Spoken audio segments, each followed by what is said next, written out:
মিয়ানমারের দুইটা তিনটা পুলিশ ফাঁড়িতে কিছু বিচ্ছিন্নতাবাদী অথবা কিছু সমাজবিরোধী লোক তারা যে সেখানে হামলা করে তাদের 9 জন আইন শৃঙ্খলা রক্ষাকারী বাহিনীর সদস্যকে হত্যা করেছে। ফাইন, তাহলে যারা এই কাজের সাথে জড়িত তাদেরকে আইডেন্টিফাই করা ল এনফোর্সিং এজেন্সির কাজ।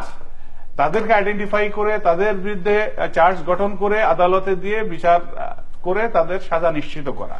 কিন্তু এটার নামে এই সাধারণ মানুষের উপরে যে জুলুম অত্যাচার নিপীড়ন চলছে, এটা একজন মানুষ হিসেবে এটা আসলে মেনে নেওয়া যায় না। এবং আমাদের দেশের অবস্থানটা আমার কাছে এখনো ঠিক পরিষ্কার নয়। আমরা ধরি মাছ নাসুই পানি, রোহিঙ্গা ইস্যু নিয়ে এরকম একটা অবস্থানে আছি।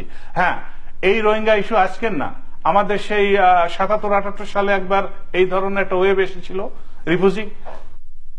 আবার 1991 সালের দিকে এরকম আরেকটা ঘটনা তারা ঘটিয়েছিল, আবার এবার আরেকটা হয়েছে।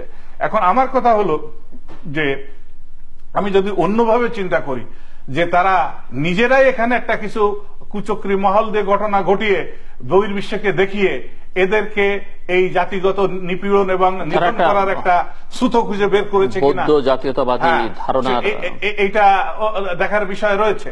এবং তাদের বৌদ্ধ এক ভিক্ষু, তারা খুব প্রভাবশালী ওখানে, তিনি একটা স্টেটমেন্ট দিয়েছে, নিউ ইয়র্ক টাইমস এটা এসছে, দিয়েছে যে এখানে যদি এই মুসলমানদের রাখা হয় তাহলে এরা সংখ্যাগরিষ্ঠতা একদিন পাবে, সুতরাং এটা আমাদের জন্য কখনো ভালো হবে না, সুতরাং তাদেরকে বিতাড়িত করাই হচ্ছে একমাত্র আমাদের কাজ। তো এরকম একটা আলোচনা, এরকম একটা স্টেটমেন্ট এরকম স্টেক হোল্ডারদের কাছ থেকে সেই দেশের ভিতরে এলো, কোথায় আমাদের মানবাধিকার কর্মীরা বিশ্বের, কোথায় সেই মানবাধিকার নিয়ে কোনো সোচ্চার তো দেখি না। এ কি মুসলমান বিদায় সেই জন্য? নাকি তেল নাই ওখানে সেই জন্য? কারণটা কি? আজকে দেখেন যে কোলের শিশুকে তুলে নিয়ে আগুনের ভিতরে ছুড়ে দেওয়া হচ্ছে, পুড়ে অঙ্গার হয়ে যাচ্ছে, মা 2 দিন 5 দিন খেতে পারছে না, জঙ্গলের পথ দিয়ে যাচ্ছে, দুগ্ধ শিশু মায়ের স্তনে মুখ দিচ্ছে, মায়ের স্তন ফোটা বেলুনের মতো চুপসে যাচ্ছে, শিশু কাচ্ছে, মা কাচ্ছে।